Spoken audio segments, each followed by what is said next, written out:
Oh, yeah. Bro.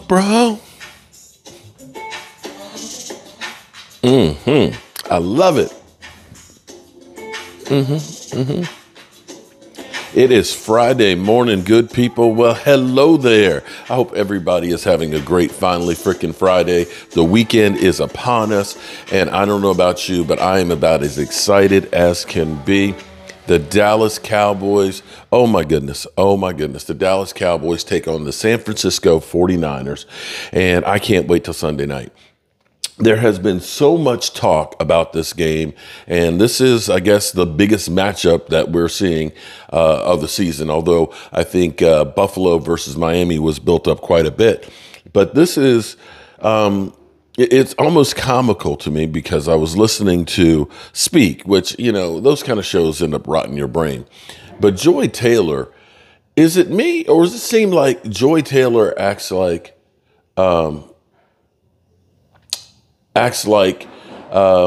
jilted lover, that like Dak Prescott, that she was in love with him and he decided, no, girl, this ain't gonna happen? Because the way she acts, it's just like there's claws out. So listening to her, she literally said, well, for the 49ers, this game means nothing, but for Dak, of course, it's everything. And it's like, wait a minute. This game is important for both sides. I don't know how you can put that any other way, because if you're talking about home field advantage, having a win over the Cowboys buries them. 2 games lost in the conference, and you are 5-0. So how this is nothing is kind of crazy. And then to turn around and say, well, between her and Shady McCoy, well, if Micah Parsons goes out there and has a couple of sacks, and if Tony Pollard goes out there and runs 150 yards, then Dak is still trash. Say what? Say what? So basically, the only way that the Cowboys and Dak Prescott wins is if Dak Prescott throws for 4 touchdowns and about 350 yards against San Francisco, and blows them out. That's the only way Dak Prescott would actually get any, credit. The Cowboys could go in there and win, but it won't be good enough unless Dak Prescott throws for 350 yards and 4 touchdowns. That's basically what they're saying. And then the part that it really kind of gets you is she's already set it up to the point where it's regular season. So first you say it doesn't mean anything to San Francisco. Second, you say it means everything to the Cowboys to win. But then you say if it wins, it doesn't mean anything because it's not playoffs. Do I have that straight? Okay, just making sure I got that straight. Now, here's the thing. Now, I am Joe the fan here at the Red Brick House, a place I've been working on with my wife and my family, my son and Jet D and other people and stuff, on getting this place together, and it's coming together really, really nice. You can look down here, and it looks a whole lot different than what it used to. The fact that we actually have internet and are able to broadcast here is a beautiful thing. And at least it's not my mama's basement. I'm not broadcasting from my mama's basement. I'm broadcasting from a 204-year-old home. Be that as it may, I don't necessarily have all the facts and all the numbers of all the experts on ESPN. But something that's been pounded into our head is how bad the Cowboys are in the red zone. Because here's what always happens. When it comes down to Dak Prescott, they will cherry pick statistics to go ahead and make sure that you trash Dak Prescott.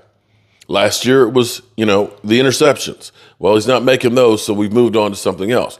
Before that, it was garbage time. Well, yeah, he's passing for a lot of yards, but, they're garbage time. They're blowout wins and things. Okay, all right. So before that, he's a dink and dunker because, they're winning 13 games, but he's not throwing the ball down the field. You see what I'm saying? The goalpost always moves to something else. So red zone is what we've been talking about with the Cowboys, the fault. Shout out to my buddy Greg, because Greg pointed this out to me last night, and I didn't even realize this. Now, as far as red zone defense, believe it or not, the Jets are number 1 at 25%, okay, for 23. Tampa Bay, is at 27. Okay? That's second best. Baltimore is at 30 best percent. And the Cowboys are at 33. So the Cowboys, we've had problems on the red zone with the offense, but the defense has been great, right? But do you know where San Francisco and their defense is? Do you? Do you, punk? San Francisco in red zone defense is 23rd at 66.67. The last 3 games, they're at 71%. That's not good. The teams that are below that, Cleveland, Rams, Miami, Philadelphia. Oh, Philadelphia. Problems in the red zone. Yeah, that's where I would talk about Philadelphia is giving up, third most TD passes. Interesting. So something's got to give here. Either San Francisco is going to be better in the red zone or the Cowboys are going to be better offensively on the red zone. Another thing that I want to kind of bring up that nobody else has pointed out here is the secret weapon that the Dallas Cowboys have. Remember a couple weeks ago, or actually last week, before we were taking on New England, we talked about the Cowboys having to change the offensive calls up because, of course, Zeke Elliott, he was here last year. He has been here with Dak Prescott all his career. So he knows the offense better than anybody else. He knows the weaknesses on the defenses and things, right? Because he's played against them and practiced against them all the time.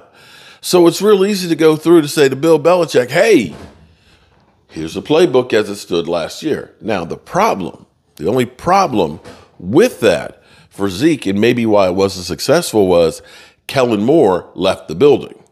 And the Cowboys came up with the Texas Coast offense, which is definitely different than what we had. So he can give you a window of what it is, but not necessarily the whole deal because it's evolved. But that's not the case necessarily for the San Francisco 49ers. Trey Lance. Nobody's talking about how Trey Lance just came from San Francisco, was there in training camp, and got traded beginning of the season. So here's what you think about. Everything they installed all summer for San Francisco and through training camp, Trey Lance knows. Trey Lance knows. He's a quarterback.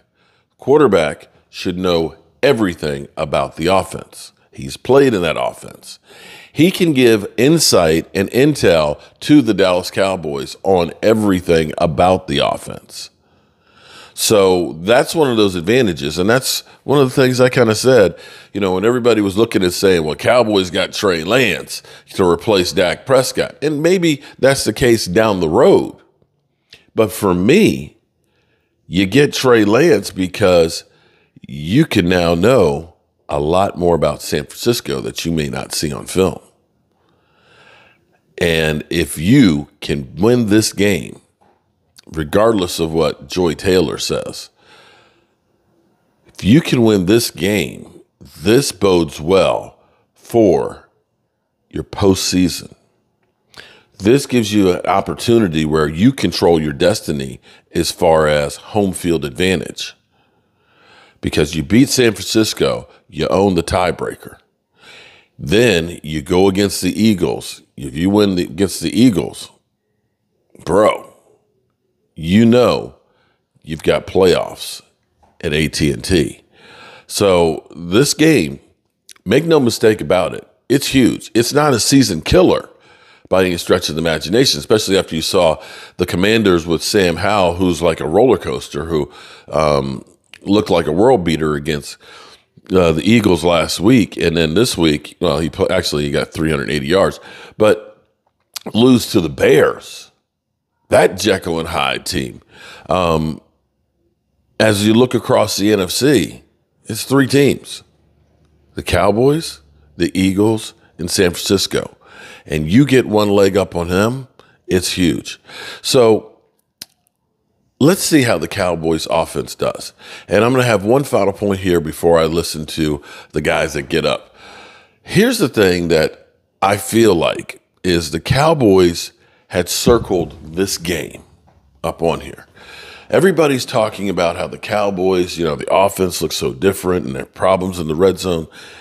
I honestly believe that the Cowboys haven't come out to show everything week one. In fact, because we were blowing the Giants out, they didn't need to show anything. And you saw how the Cowboys were really trying to get plays to their young tight ends early, trying to get them some work and get them experiences for when the season gets going, really going. And you could see that paying off with Jake Ferguson, who had 3 receptions, 5, and then 7. You now all of a sudden look and say, okay, he's feeling comfortable. You've now set this whole thing up where now people are worrying about Jake Ferguson. The next guy to get set up, I believe, is going to be Brandon Cooks, because we've seen him going across the middle. They haven't really used the potential of Brandon Cooks yet. Look for something different. Watch this, but watch, I'm telling you, watch him going deep. Watch the Cowboys open up this offense, because you want to constantly keep people guessing about what you're doing. And I would not be surprised if they don't come out with a Trey Lance package. Don't be surprised on that one. So now, a little bit of coffee. Let's go to the guys on Get Up and see if anybody's going to say the Cowboys have a chance against the 49ers. Let's go. Let's go. Alrighty, so the Hype is Train has left the station, and we'll see what they have to say this morning. Let's go for it. Matchup. We all know what Dak Prescott has done against San Francisco in the playoffs the last 2 years. It's been an enormous struggle. So as he gets set to go back there for Sunday night, Dak is well aware that this game is not just another game. This game's got a lot of good that can come from it. Means more than just one game. From a team that's been consistent in the past few years, knocked us out of the playoffs in the last 2 years. There's a lot that we can gain from this win that makes it definitely more than just one game. But at the end of the day, we know we're confident as hell in who we are and what we've got and what we can bring to the table and where this team is and where this team has grown in the past couple of years. So excited as hell for the matchup. Yeah. Feels like the biggest game of the year to this point for sure. How do you see it, Chris Canty? This is a Dak Prescott game. There's literally no scenario in which the Cowboys win where Dak Prescott doesn't play well, where he's not a force multiplier. Now, he was the deciding factor in their 2 playoff losses, so I'm sure Jerry Jones envisioned something different. But if you follow the tea leaves and you listen to what Jerry Jones said in his radio spot in Dallas, and I quote, "If we maximize what we're doing with Dak and execute, there's no reason physically, no reason scheme-wise that we shouldn't go out there and play well enough to get a win and win a football game." Translation: the head coach ain't the problem, the scheme is fine. The talent ain't the problem, there's no reason physically we can't compete. What matters is the quarterback and how he plays. This is why you give guys top of the market deals. When the teams are evenly matched, I'm looking for the quarterbacks to be the difference. When you look at the 2 teams, tail of the tape, 7 Pro Bowlers last year for the 49ers, 8 for the Dallas Cowboys. The head coach for the 49ers, been in the 3 conference championship games. Head coach for the Cowboys, been in the 4. Both teams have top 5 scoring offenses and defenses. What it's going to come down to is quarterback play. And unfortunately for Dallas, the guy on the other sideline has been playing better than your guy all year long. Dak has been fine, but he hasn't been as good as Purdy.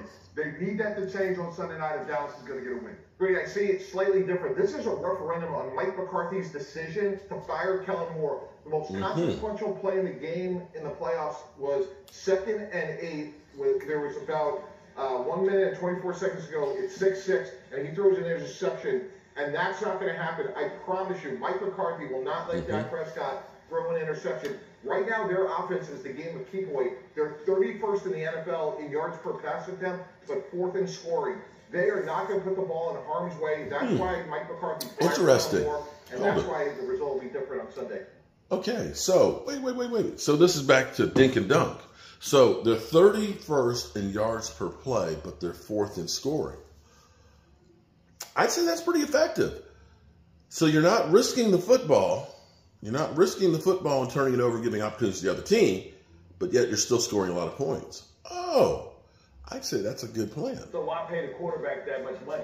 when you got a guy over there that's making $900,000 out playing a guy that's making top of the market money. He has to be the difference maker, right? If all things are equal, listen, if he can't be all things aren't equal. You got to look at the weapons that Brock Purdy's got. Sorry.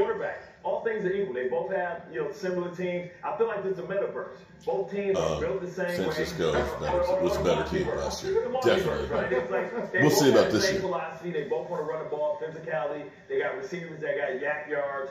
And, Dak has to be the difference. The fact is that Dak has always come up short whenever he has to play a team that's his equal or a quarterback that's his equal over there. So not now, then when. This is more important to Dallas than it is to the 49ers because they've had success when all the chips are in the middle of the table during the playoffs. What I keep hearing from people I'm talking to about this game is about physicality and how the perception, at least around the league, is that the 49ers are the more physical team and that's why they've been able to beat them in the playoffs the last couple of years. So if you're Dallas, your opportunity is to prove that wrong, right? Like to be the more physical and the more tough team. And if you do that, you get them on their heels. Then you can play your game, right? Then you can run the you can run the ball. You can they've been scoring touchdowns on defense every single game. And get some of that going. But that's exactly why Mike McCarthy made the change. He said that if we're going to lose, it's going to be their offense is going to try to be our great defense, and we're not going to lose it on offense.